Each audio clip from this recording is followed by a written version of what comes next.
How many of you are worried about the future generations? Well, I am. Sometimes we forget that when we die, the world still goes on, ruled by our future generations. Hi, I'm Rebecca, and today I'm here to tell you a story that tackles important themes. You might be asking yourselves, what is so special about this story, Rebecca? Well, the answer is that it is a story narrated by who looks at the present and the future with worries, but also with hope. I don't know if you're going to share my message or if you're going to ignore me, but my only goal is to invite you to think. In these school years, it happened to me, as if it were a game, to imagine people that I met and hung out with as animals. I met slow and late turtles. I met chatty and repetitive parrots. I met cheerful and silly monkeys, and I met lazy and funny sloths. But when I look at the outer world, I can but see two types of people represented. Young people, labeled as young and innocent lambs, and political and economical leaders, labeled as old and cunning wolves. And do you know what lambs become when they grow up? They become sheep. And what do sheep do? They follow. While the lambs look at the world with wonder and confidence, the wolves build new fences and provisions. While the lambs ask guarantees for their health, the wolves rob every resource available. And while the lambs demand hope for their future, the wolves throw away the goods of all. I listened to the lambs ask for a clean world, for a more breathable air and for less polluted oceans. I looked at their eyes while they were talking, and I saw hope. I listened to the wolves' promise for renewable energies, for the reduction of harmful gases, and for the use of recycled materials. I looked at their eyes while they were talking, and I didn't trust them.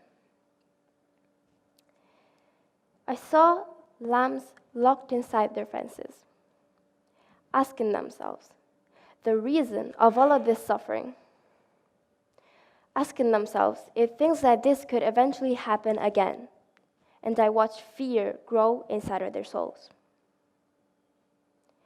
I saw wolves inside their lairs, discuss on how to face what it is as well for them unknown. I didn't see them change. Wolves don't know how to change their nature. Even in danger, they remained predators. I listened to the lambs ask about their future, if they will have a job, the job that they worked hard to achieve. I listened to the wolves and their promises. I listened to the wolves as to every single lamb to remain in the flock, to follow the rules and to wait for their moment to shine.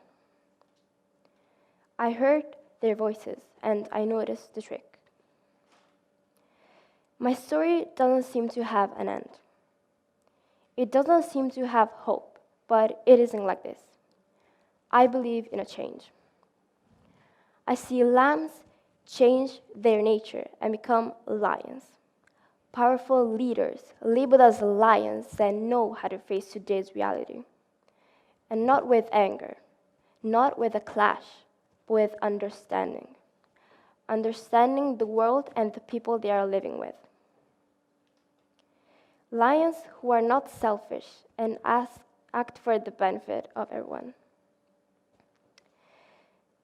I ask you, all of the young people, all of us, to gain confidence in the strength and certainty of our role. Make people listen to your voices, not only in town squares, but in every moment and place of your life. Learn to listen and learn to decide for good, because soon we will be called to decide. What do you want to be? Raise your hand if you want to remain a lamb, fearful and powerless. I hope not, but if it is so, think carefully about your life and future. Why would you remain the same when you can grow your power over the injustices? Raise your hand if you want to become a wolf, selfish and greedy. Think about it. Are you really the person that you think you are? And finally, tell me if you're ready to become a lion, proud and resilient. Make yourself proud of your life. And in a world with no other choices, I demand a change now. So let's learn to be lions, not only for one day, but for our whole life. So I ask you to rise and rise again until lambs become lions. Thank you.